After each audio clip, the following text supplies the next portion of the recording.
yata wo gbojiri lala na kpo Yehowa ma shinu ye nto ava kpege kpla mama ala be nyate fa matro nye be agbe ha memiela ame kliko ye maro yo vana mia pe moji nenema ma do me tore wa wo nye la klo cho levie wo do kan yi me ye amegbeto atanu kudonu na rala ama edo kudonu na rala vo ya na ba chati trade mu ejona ejojo megbe amare ke ta flachi malere kemu ye wo tojiu yin va zunane egba amama yin va tro megbe adeu ava bo gankire wu da me vondi ope hame de muchiu lonoto enya gbogbombe de di mega tenwu le nu because amama ina wonu mana yi wo fie nono mata ajire lepo amagbeto mienye ejona ajire lepo be ne wonu ya na me nono mala leke ga o gafia ga we na mare enye nyatepe matro be ta flachi miape nono maro awe be amado yoke olebe wo ga wo nwi na mabubu ara onu wo nata de mahi eya ma gbojo ta maga ogo nono to le Kristo ma efia Yehowa mawu fe gbedashi eyim na nunye wola be nunye wo no nunya no woji azon amarei nkonyesem ihe nwiebe enye nwiebe wo nwie na evocho gake gbegble ye be achoro tepe alo ye choro tepe ya ma gama mava yina ovobe na trojime ame yi wo nwie mana wo na iregbo na ere kukuni bena chweke yo gama mava yo gama kpoto gala shio mawu adom nyotoy ta flachi na seru kyu goma ye na bie chochoka Yehowa mawu atwe ka mafa ye mahwe sebe amashama eji na jenene fa gorela na yi vaire kukuna ma afanaw gakene melenene ma ngogbe nwere ke malashio na nkonye sema fi ha nunyola wo no nunyo woji alabe enya le galata to fa gban leta den pikia sheke ba se de wolia agbogblombe mi gana redi na temia wo le nunye wo mo alabe na mi gbojo le nunye wo mo la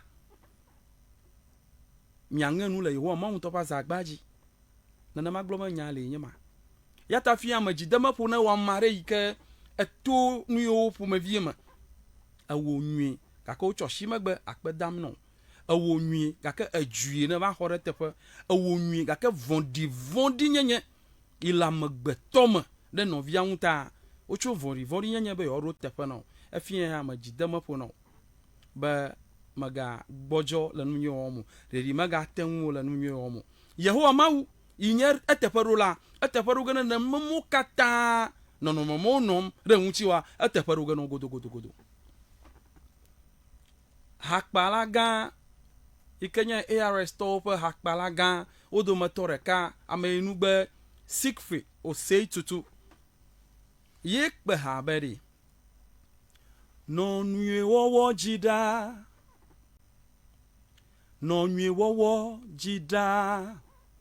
elabe na merci tu as fait na nwe wola tu as fait nenusianu chi trede utio le nu jojwe wowo tala no eji elabe na nwe wola fetame chato bedeo nkenkenye perfectu nye nkenkenye perfectu nye hela Yesu tu ave nkenkenye perfectunye nkenkenye perfectunye hela Yesu tu ave magboglom no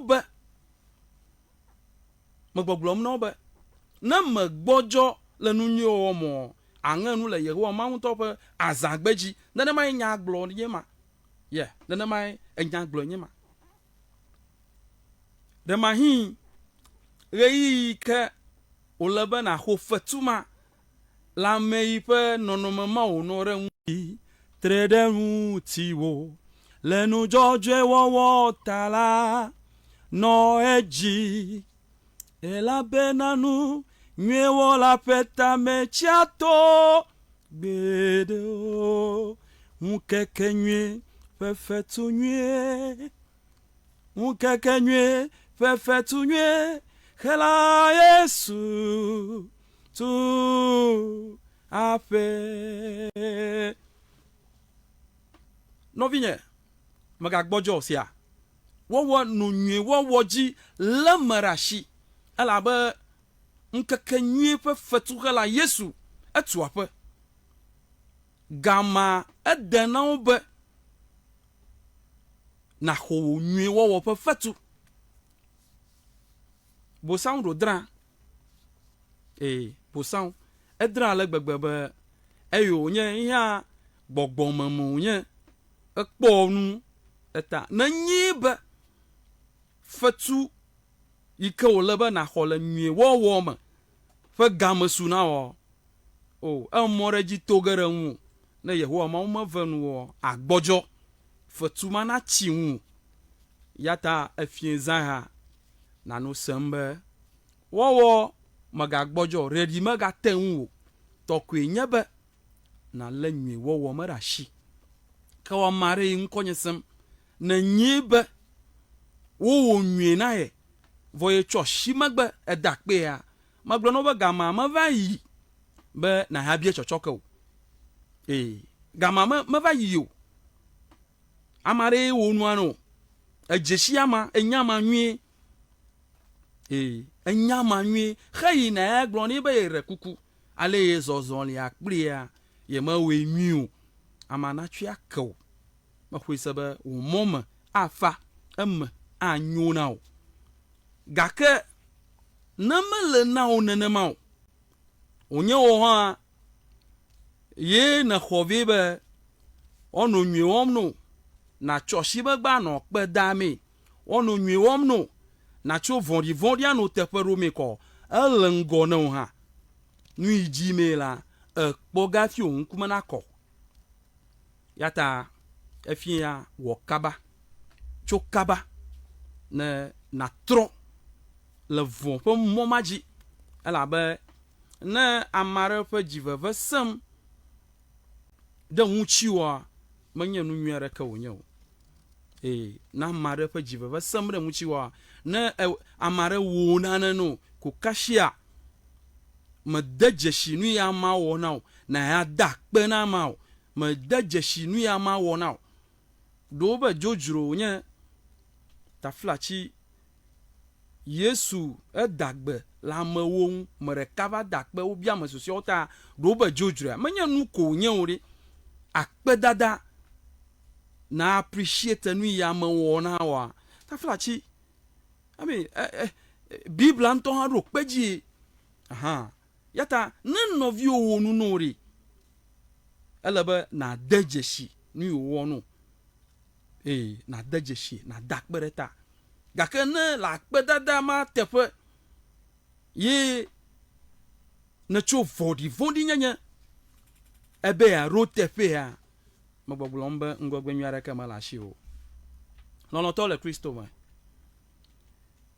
na no sem be gbedashi Yehowa ma udura efie ha ele aguavama awamare yi taflachi ojiji be agbojo le nunye o ma ube ma agble no fie ha be le nyu o ma rashi de di maga tenwo awo mare yi taflachi edenwu di le dokuo ye le tefe be ama wonunu na dakpe na ama ye na cho ashimagbe akpe dame alo na cho vondi nyenye akpe dame a na tro kaba la ojima na amana nyunao apotopa man veve ro gbe are nye kplo efie zaha na ve mianu be miatro le miaƒe dziwo me yehowa mawu ame do gbe are nye kplo efie zaha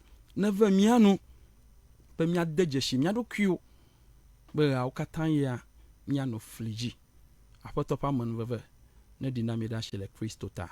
Amen.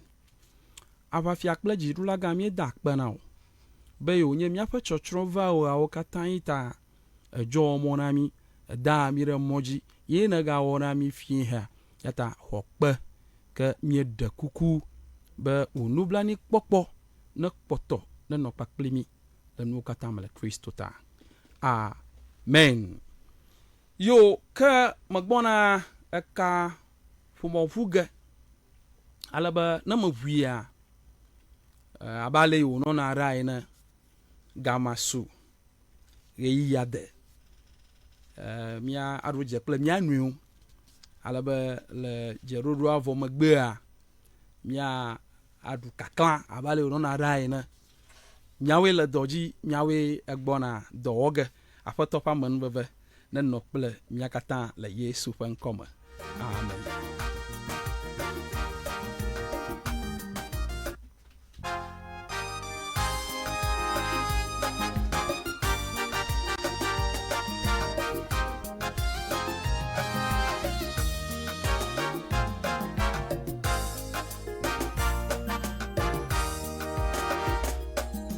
Mada apena wo yemawie denusione wonata yade mate wagle watewo keke choka de beke medeje silusi wone wona menyi apeda fe awo ma wonye kwakbe mada apena wo yemawie denusione wonata yade mate wagle choka degbeke meteje sinu si wone wona menyi apeda fe gade la siwo mada apena wo apena wo apena mawe chonya mawe mawe mada apena wo mawe Israel chonya chimeke matewa owo ukume ple ukumela madasia simena wo aglona wo be unchompeto ada apena wo nyamawe chonye chimeke ada apena wo chonye chimeke matewa owo unkume ple unkumela madasia simena wo aglona wo be unchompeto nede matewa owo unkume ple unkumela madasia simena wo aglona wo be unchompeto temenya weli namo anyene ameflo mawo wachomu awadelana baduwo kake enamenya be lanusi wotu de unye mateti akopedebo demenya welina mo anyere amefloma wo watomu awadelana wo baduwo kake enamenya be lanusi wotu de unye Majeji akpowo mada apena wo nyamawe chonye chimeke ape mada apena wo nyamawe Israel chonye chimeke Yo, number ag na yuegela yenya 059 642 9746 059 642 9746 Nyagasiaka 059 642 9746 Yijie nyeklomie jerogale alaba namar moko nagare kamana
Bojiri nyama vunu ya hareko la sia bojiri sia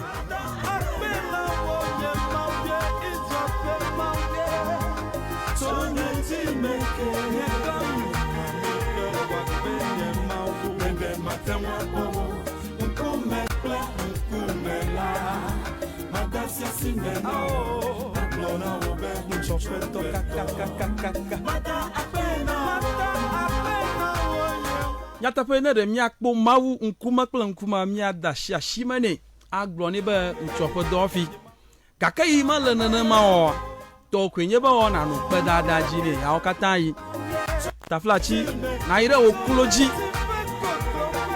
agloni be yewo ma akpe no lo yewo ma we le doji lo o dodo kple o gbogbo kata yewo ma pa manu bebe to kwenye ba na no pe dada ji gbe sha gbegbe la o kata yi I'm not daji. Agora obe chopeto. Pena onye mawe. Chonye jive goglo pekenye mawe. Mada pena onye mawe.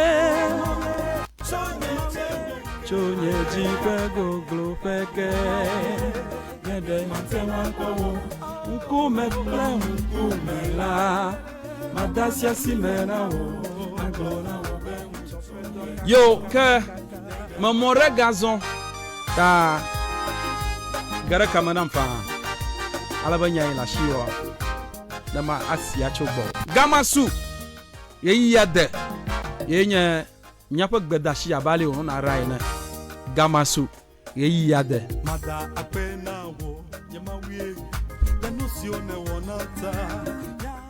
hello gama su ejo radio gbo alo na chila o ke na ko gomo jagana me ya hello gamasu eyi yade mreku nko kla fi na mi ayom twe macho ati avi afoto la ke mi fon ra gbe na ma mo fola mo da pe mi awe le doji ba mo dogo na live ho gba no yes anya na go na la nya fo mana yo kana mala na nya fo mana yo mi da pe na mi dada yo nke kana nyo no za na nyo yo ma ho gba no kata yo bye bye ya no anyi bye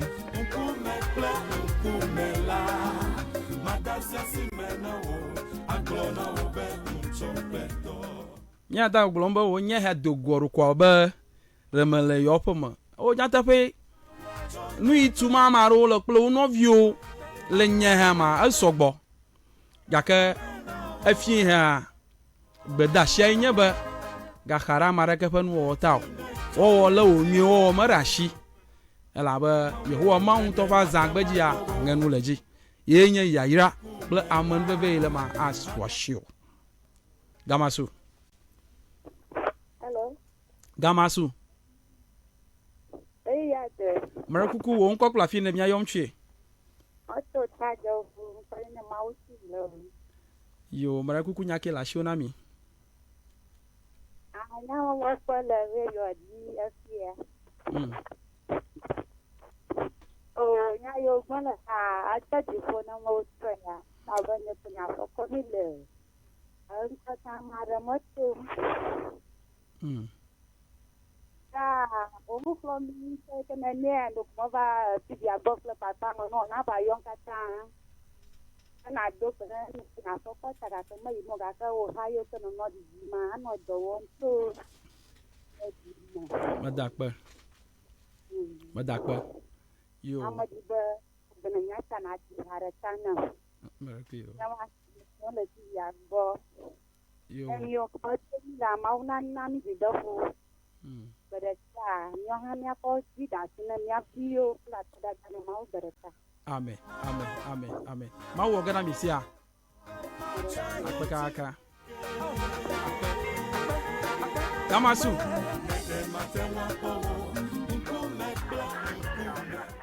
gamasu hello marakuku na nyore ma chi radio ro atera la gbom nya punu hello gamasu yade marakuku nko kla fi na mi ayom twe ma nyanya ba jo ma ya to afifa fo glata akpe marakuku nyake la shona mi marakuku ma bari nanya ba da na fi pa fufu view na na flingde mo kajo la ba mi atu adu gbara fi ngon anguna pa ha nya fufu fa nya nwa fi sao nya da jama ba la ngo ba nwa flingli mo kajo la mi yes ma fi matwa anya jibula ha mo da akpe gaka mo ko isaba tafla chi fu mo machichi ola mi ashi malama na dama ma o yo mo lo mo ayi mo yo marakuku de subona la fiare da chochi marakuku na ko nyama na mi akọ sofo de na tere fu mo machichi on na oba na to ma tan va gbo on to na tere to ta na aja machichi aroji bi akpo mi akpo mo machichi o de na mi anonyi mi aglo nyama na mu chi fafa na ba marakuku tukara maga no nyusia marakuku on to hana no bedomra ala ba ta fachi wala na ma ko rofa ma ta ala ba na no bedomra abie nunya chu ma ugbo be wonai ne acho azozo yin le sia apa kana ni bana pa mana da wonto normal ni da kajina mi akhosia mara kuku yo mesi ne ya doje mara kuku yo mesi akpa kaka apa no amana nyosia awuna hiro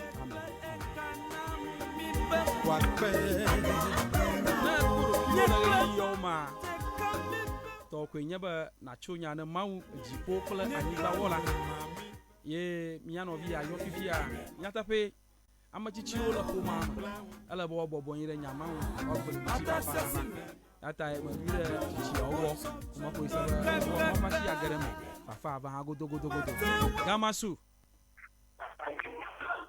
Yes. gamasu Hello.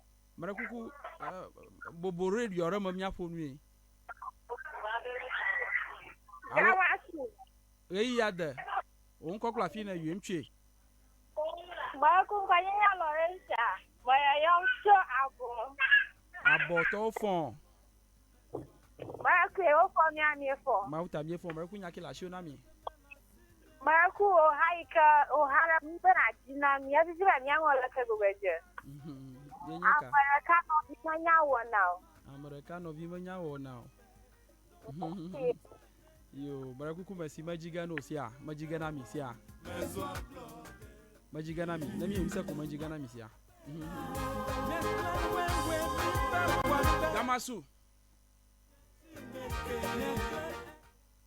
gamasu hello gamasu yade mara kuku no vike ani dan mama malo yo ton ko ja amfui gato ada no wo mo ya e no ko na mi le tian ya agere anye ha ni ti ba da nenye ba nya to ano anya yo isia isi gera anyu to ta ma ne gera amen ewu oh sorry miebu miafo kaka mafose ba dashia nyakata miesi mauna yire ho ha mauna kunse ye anya shanya ike ukocho wo maubo na mia wa we fa do koma gamasu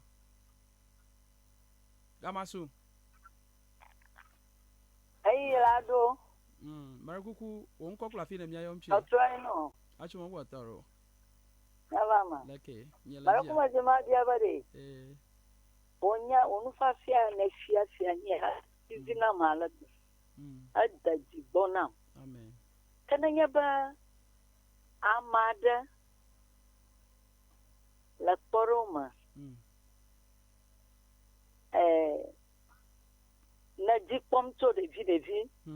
Na ko jipom to de vi amavati. Elese kuma gava kpomda na na kamode. Amama do nyaba na da tintina dadalo aruna continue akpadanchi wa wuswan.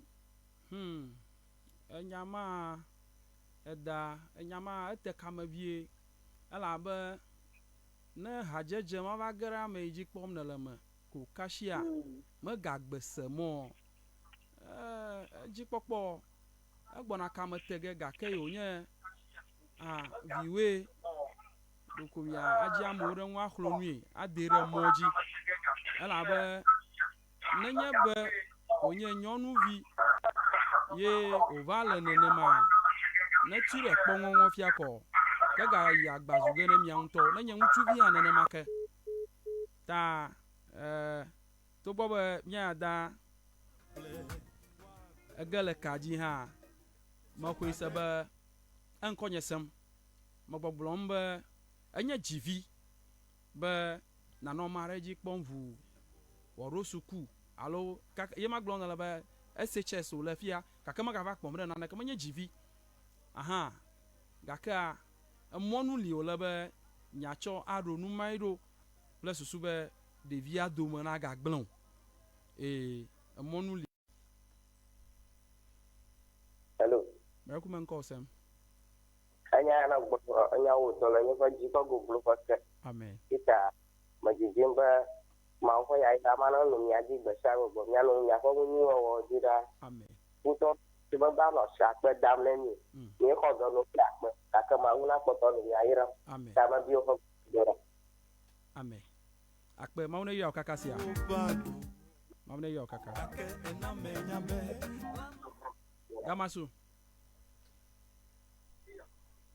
Gamasu Miano viagala kama Nenya welina mo anyele ame bloma wo Nya jojo ya oya nya tepe matoma ela fishi afi Gamasu Hello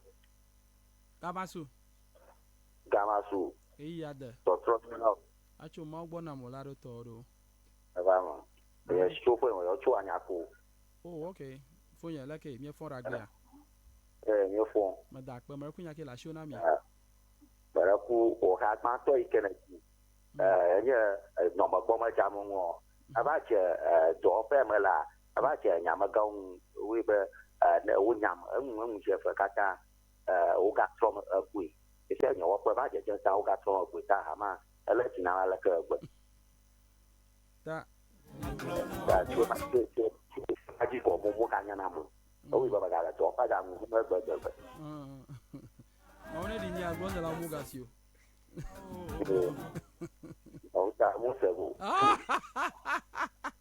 Opo mosego yo ma da pe mauna yo sia taflachi anmayade na taflachi ala wo nweji ko na la wo nweji hafi do meu fika kelo yo chat tere mo no nya ovu ha nya tepe egbona go jege godogodo ta ro ko ga tro ga gwe ta ikema na la wo nwe wo ma da shi asia yo akpa ka mauna yo Gamasu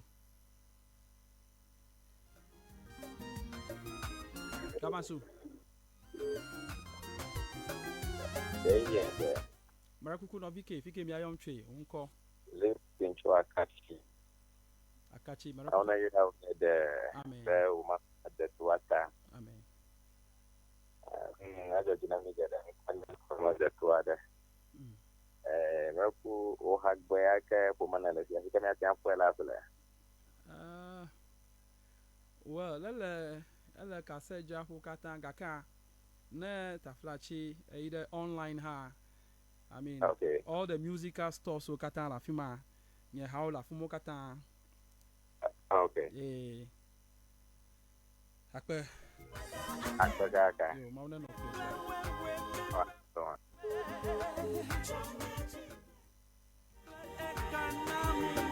Maba no nunye wowoji lamara shi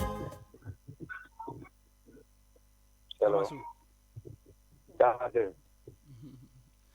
Marakuku ko la fi de bia yom twe to lokwe oh okay yo be Emmanuel Kalen marakuku lokwe yo be Emmanuel Kalen Marakuku nya ke la shona mi ona ira lo ko mawo nyalata amen aba nya be kama ti ale yi kuma va sutia ni wo va su agata ma sama va su ngokula amada ho ku ha ulo fukwe kakene ya ni nya la shimanya tweet de la shimanya fortune tina kwa nya to kunti wa tola da ba un fanya ne da ku siyar ko ba ni yedi ta me bu mala ton jinjila ni ma ma ba ko da na agro ma ko ahon do kunye amen da ma da na ma wona don so kana na to no ba da le ni je ti di kenya ata lo bi to ni mu ba mo ya ba to ka shi ni mega na na mo ko ma wa ka nya fa ji ti de nya nya ta no be plenty ya jaro be ma un fanya ta ga ma ba yi sia nya ta no ko pa no agbe no len ti ba Madak pe na na vi.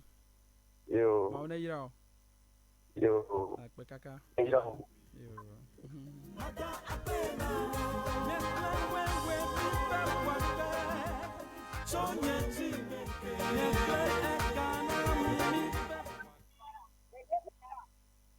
Gamasu.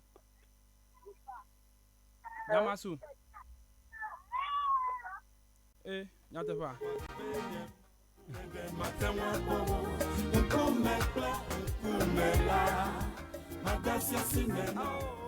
Gamasu. Hello. Gamasu. Ayi ade. Unko kwa fine mya yomche. Marukun kwani ogi moto asenga. Marukuku umaunya misaba adeji funanya la kazogo. Amen. Tango marukuku ye hayana niyo nonyi mama woku bona pinga aka yo merci sia akpe mo anai kuha Gamasu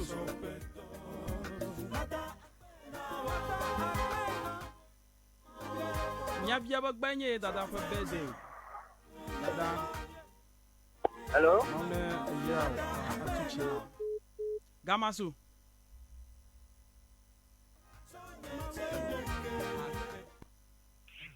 Gamasu Yeah, this.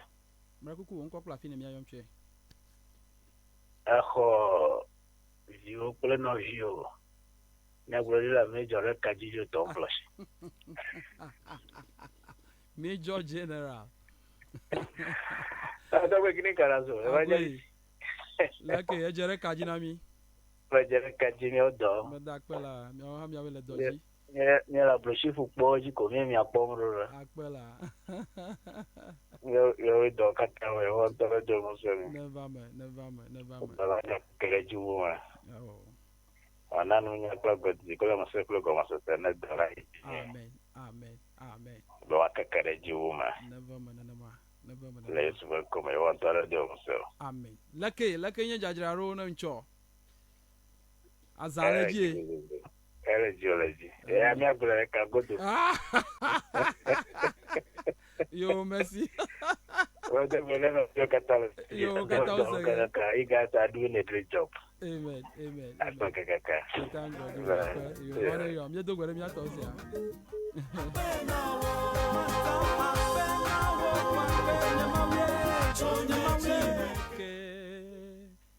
Marakuku Gamasu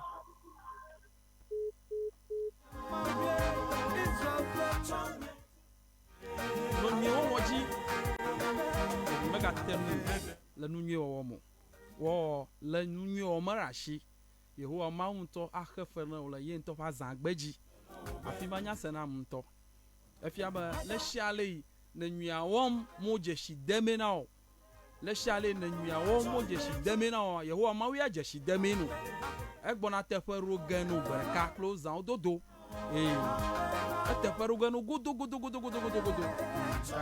la nnuawom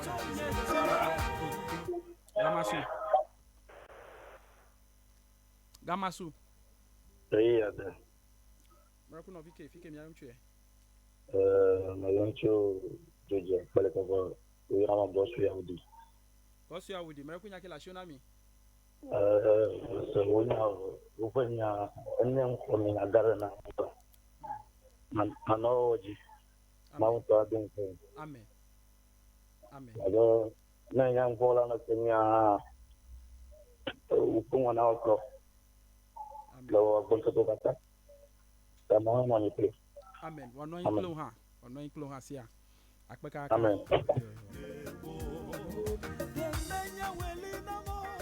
Anyene amevlo mao.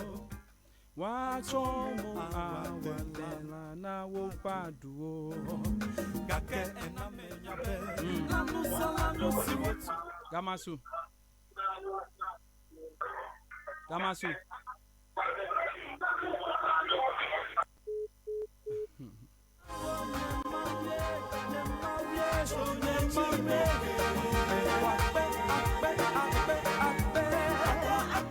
Daddy maga tanwo la nunye wo mo.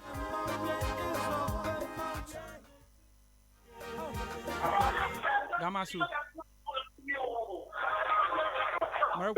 Maraku agbe ya na chogbo ni ama mi ajidago. O agaleji ko.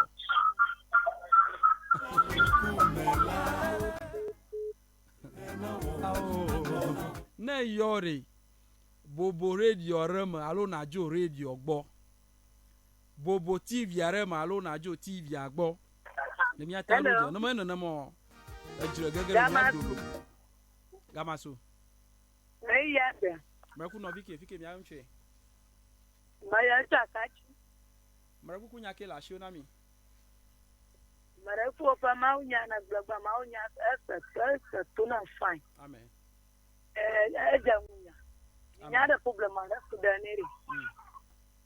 Adole so no wor ko line. Yeba na dogbara time. Yo.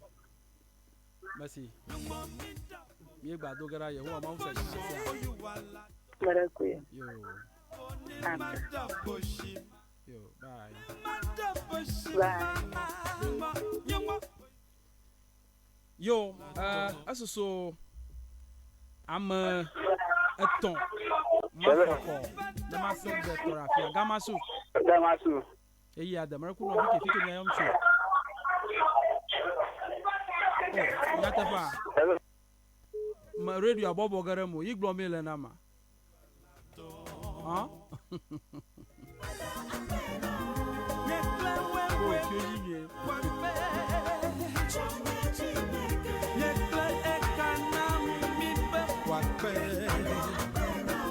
Hello. Yeah, Gamasu. Hello. Gamasu. Ayi ada. Mercury no fike mi ayom chu. Rakuma ayon to trabi, nko nyale. Okay, Mercury nyake la shona mi. Oh, nga ko waje panya na glafia do jidona kama na mo hala la na tutu na jina. Mercury nya haka. No magbo ya ma jamu Amerika kuma bato. Fike bi ayi. Fike na bi ayi fia. Baraku? Fike de bi ajoy. Tre guiana la manyo na ga bi ayi. Fa kugbe afionya afa jiji me. Ah, agalaji ko.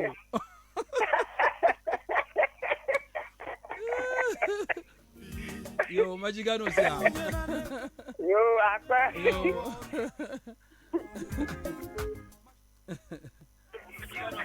Gamasu.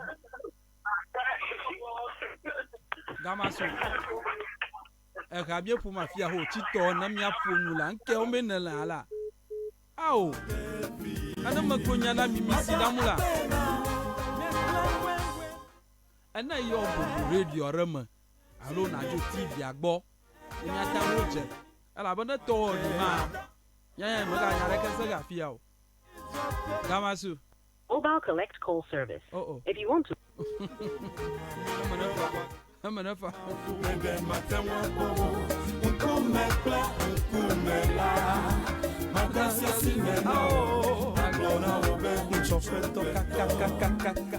I saw my ver. Alabama, my home of a call. What a tembranu.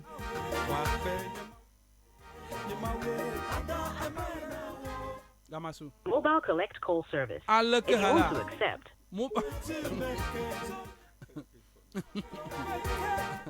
O kama na divorce na gareka. Gamasu. Alo mi sibema. Oh, nyata ba. Fia mi la magba mi lo. E condition me la fia magba mi he. Minya o fiero. Minya o re unya fia. Gamasu. Aha. Odo fie boko no. Ma kwe no. Maraku unko kwa fie na mi ayom che. Nko nya ama mucho ala kule. Oh, okay. Ala kule to fon ya. Nye fon. Maraku kunya ke la shona mi. Dada me dakbe na o. Ye poli hai ma. Maraku kuyo. Majiga no sia. Akpela. Ta mayana wo jidapo ha bana jidapo haro na koda jifona. Maraku kuyo. Na do ba vinya ntwito katama suka imayo susmangula mo na do ba tana. So dana. Maraku kuyo. Yehowa ma wo gasia. Marakuyo. Sasa na ma wo gasia. Marakuyo. Nye gba dogara ma wo se na sia. Yo. Dakpe. Okay. The police are over gaza ba ma communicator. Ame le lucky a. Ma ko ga fia ko. Kam yesa ka fofo ha. Afia gba. Gamasu. Hello. Namasu. Hey, Aje. Mariku no fike mi ayom che.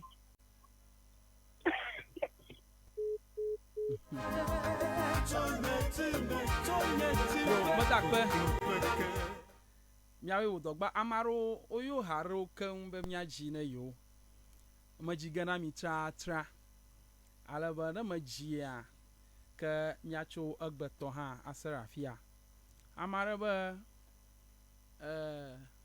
amedeka novi menyawa amedeka zo heme yazo yata medo we velia nye yape ya ozu chacha medo de danjie ya ozu kunu helu mecho kuko ozu hamelo medo ya zunu mekpe denu lenkuji nam ya nya gomeja do velia nam ya nya gomeja ameta memanya enye togoglo amegbagbe ngolino amehun vu amo Yehowa mawu kwa venue avena pondede de me yame dongo anye meno ayinye kpo ape ayen to no vinye pampam ayen to veli anye pampam yazukuna mulo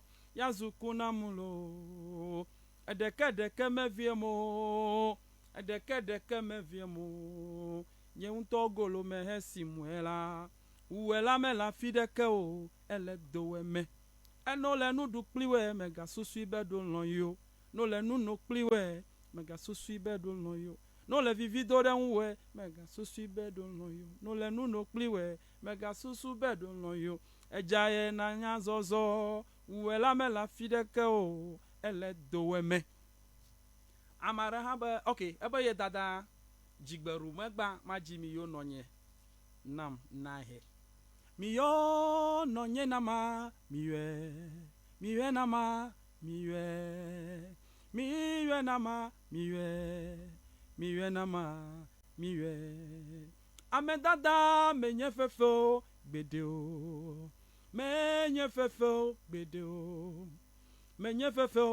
gbedeo menye nuwa poasi krao awo nonye de menye nonye o nyagbe nono anye nu sese nyagbe nono anye nu sese danye kpefu gede detanye echi mavo detanye chonye vime vase de fifia anu kama wo acho dakpe na nonye melombe majra do kwinye atoflagbe ne nuka maho achonda kpe na nonye melombe majra do kwinye atoflagbe ne nemebe dada bevinye nemebe mama bevinye menya nusi lewo wonkoko adunua ao mama madunu anochia ao mama manochi lesi nonyele eya ejim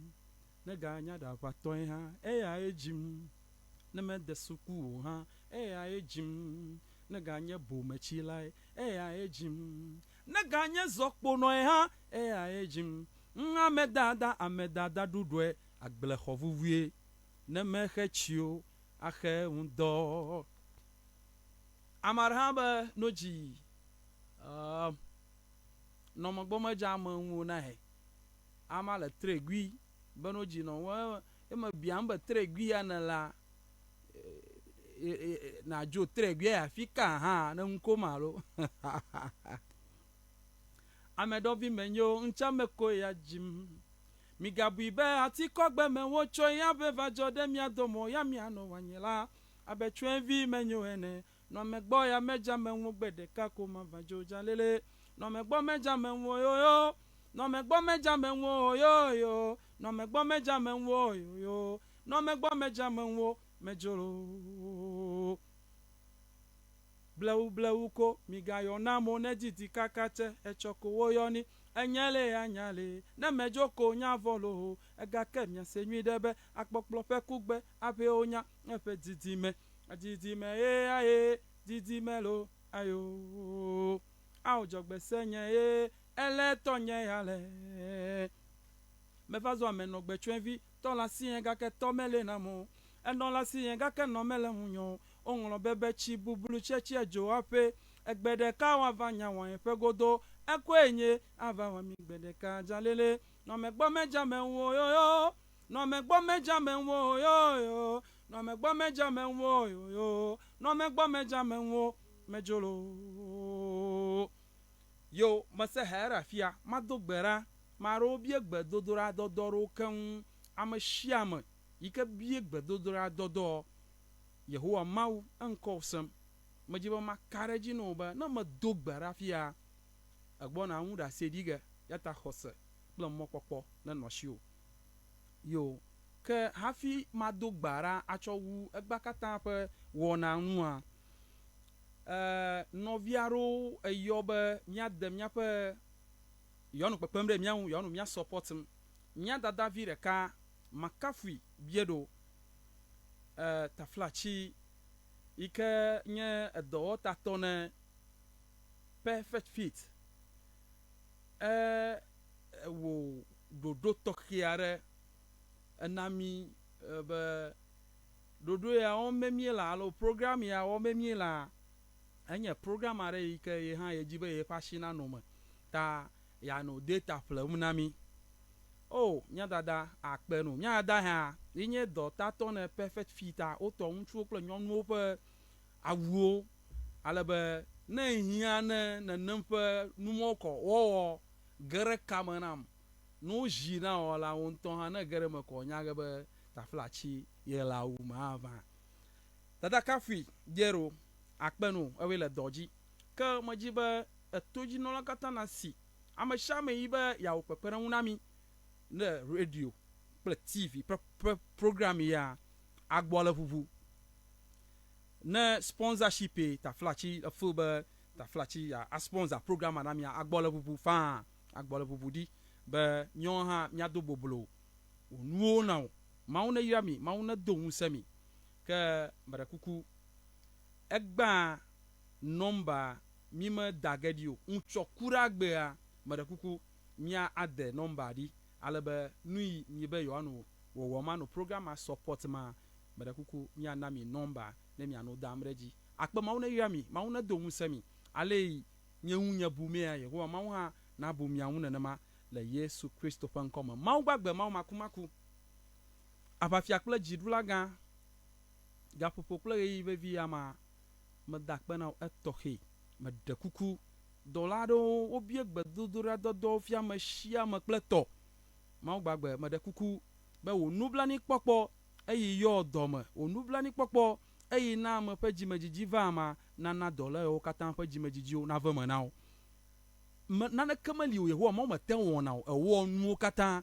yata medekuku na o le finza ya be na donku dola oji na o katan pe tamedodo na ve me be mia cho kafu bubu ple dodore ji o katan na o le Yesu Kristo pankoma akpe na o da le Kristo ta amen eyi uncho kuragbe mia gadogo maune no pli le Kristo ta amen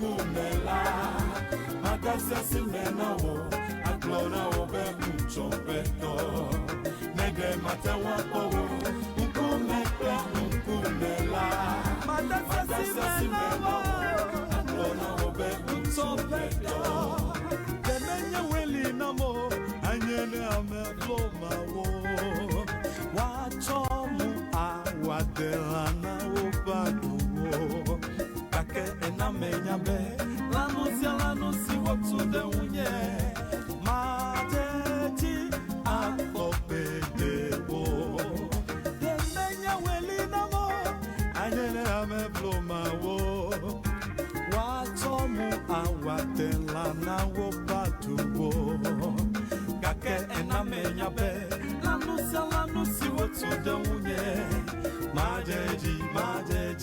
Majeji, apowo